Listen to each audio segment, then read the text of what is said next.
Here's what we know at Studio 5. We know that you are striving to cultivate strong relationships with all generations of your family, and we hope to help you do that with a series that we call Show Me How You Nana.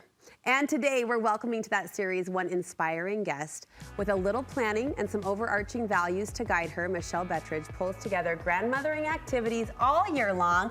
So we invited Michele to share some of her best grandma wins. It's so great to meet you. It's so good to be here. I love this series, and especially this season as we set to specifically explore how other women are fulfilling this nanahood role. I can't wait to learn from you. Tell me about your crew. Tell me about your family. Yes, so we're a blended family. So I have 8 that are my grandchildren, and then I have 3 bonus grandsons and 1 bonus great-grandson. So 12, perfect dozen. Perfect. Yeah. I love it. I love it. What a beautiful group. We're looking at photos right now. What changed for you with grandmothering, Michele? What shaped you? You know, it was really interesting because I think probably all adult mothers have heard this from their adult children. You know, adult children have told them, like, do you love your grandkids more than you love me? We feel right? that sometimes, yeah. And so I pondered that for a little bit, and I thought about it, and I thought, what changed is when I first had my first daughter, she was just someone I thought I would never, ever love anyone more than that, right? And then other daughters came along, and my heart grew. So in motherhood, I believe that your heart grows bigger, but as a grandmother, it softens. Your heart softens. Yes. What a beautiful way to look at it. There's mothering growth in the heart space, and then the heart space softens as grandmothering comes along. I love that so much. I like to think of it too as love multiplied. My mom tells me all the time, you just wait, like that love just gets bigger, and I like thinking of the heart getting softer too. You've identified, and I love your intentionality here, you've identified several key values that shape how you grandma or how you nana. And the first value is you want your grandkids to know that their nana loves them. Yeah. So I try to support. Their parents are doing a great job. So I've just chosen 5 values that I really want to support and nurture for them because they're doing a great job in those same values as well. Yeah. Right. But I want them to know that I love them. And so one of the ways that I teach them and I show them is in planning. And I think that's really, really important. So I like to make sure that that I have a plan, that I know when I'm planning an activity with them that there's a purpose, and that I'm going to be either creating an experience for them, and I know what that is, or I'm going to be teaching them something. So enter the granny planning. Are you kidding me? Tell me about this resource, this book you've created. Well, I love planners, and I could never find one that was actually for grandmothers, so I created my own. In here, I'm able to do a planning sheet so that I can look at the activity and see where maybe we're missing some things that I really want to teach. Then it becomes a journal. Okay. The other thing that I also do is it helps me I have a budget, because grandmas need a budget. I keep track of everyone's birthdays. I'm also have a place where I write down what gifts I gave them. So that I remember. I think I'm always going to remember, right? But as I get older, it's nice to just have what gifts I gave them. There's a calendar in there, and then probably one of my favorite parts is there is a tracker where as long as I keep it updated, it tells me some of their favorite things to do, their sizes, I love all of that.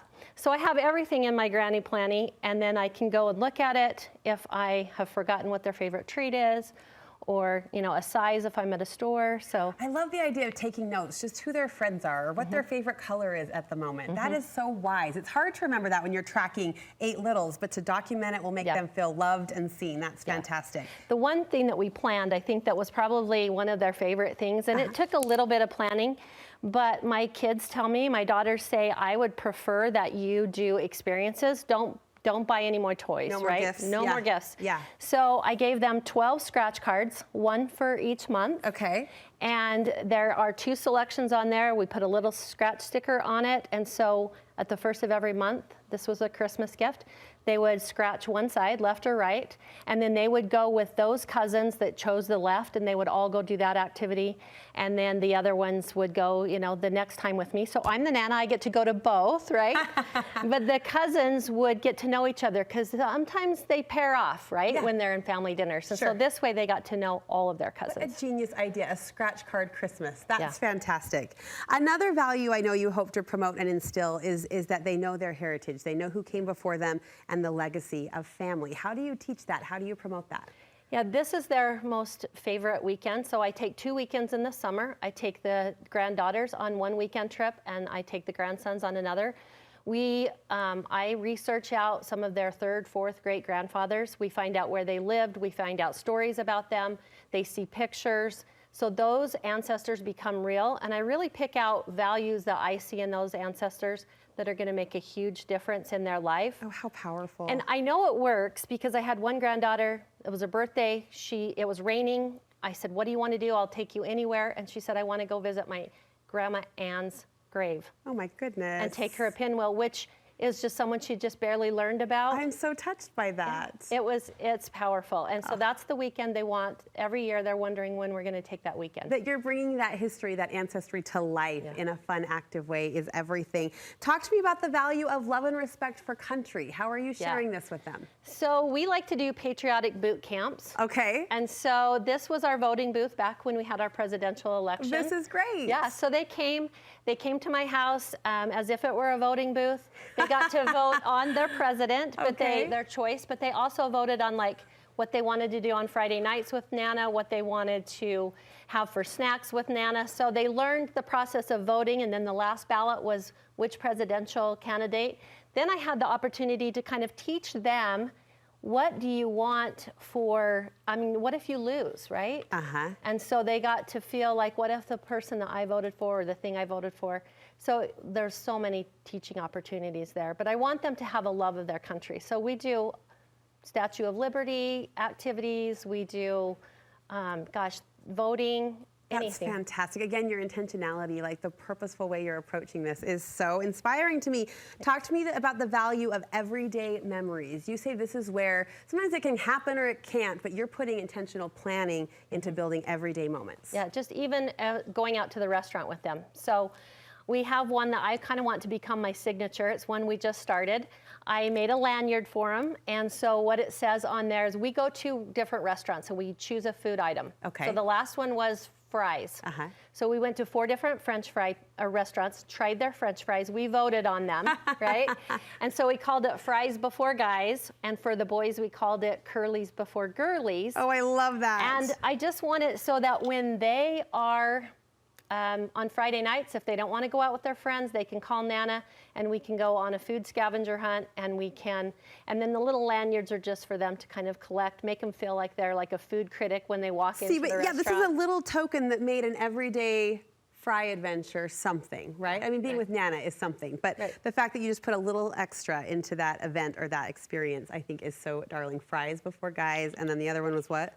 Is Curlies Before Girlies. We do like shakes before flakes, and I just want them, if they don't want to go on a date on a Friday night, then I want to take them. That's so fantastic. I love that you're setting out for that to be your signature as well. That's cute. Another value, you want your grandchildren to learn about faith in Jesus Christ and in service. How do you promote that? Yeah. It's difficult because not all families embrace the same values that I do, right? But I really want them to just have the core basic of my faith and what I believe in, and faith in Jesus Christ, as well as just serving others. I think that's so important. So every other Christmas, we plan something that's not as commercialized, and it's in a way we're trying to give to other people. So probably my very favorite one was we took them out for pizza. I gave them a pizza box that we had made, and inside the pizza box was just a fan of money. And so what we told them is you can take whatever slice you want. You can take a bigger slice for yourself or to give to others. Oh, you get to choose. Smart. And then you'll come back on Christmas Eve and you'll tell us what you did with that money. With that slice. And we knew it worked because after pizza, we gave out the boxes. One little grandson, there was a loaf of bread that was on the table left. He said, "Can I take this home to my dad?" Because he wasn't able to go. And I said, sure, took it out. He got to the street and saw someone who was experiencing homelessness and asked his mom, can I give this to them? So they were taking immediate action within minutes. Yes. So that makes you know that it's working. Thank you for sharing these ideas, and also kind of proof of performance, if you will, but how you know these ideas are sticking. It's so amazing to see that legacy and that example trickle down into these little minds and these little hearts. You have prepared a few extra ideas as a resource for us. There's a printable we can download? Yes. So for your viewers, I've just put together a printable. They can just go find us on Facebook or Instagram at The Giddy Grandma, and just comment on any of the posts, just put Studio 5, and we'll make sure that they get a list of 3 of our favorite ways for family Christmas ideas for giving to others. Thank you so much for sharing those ideas. Thanks Giddy Grandma, again, is her platform. We'll link you from our website so you can comment Studio 5 and get that free resource. We appreciate your inspiration. I love these nanas in action.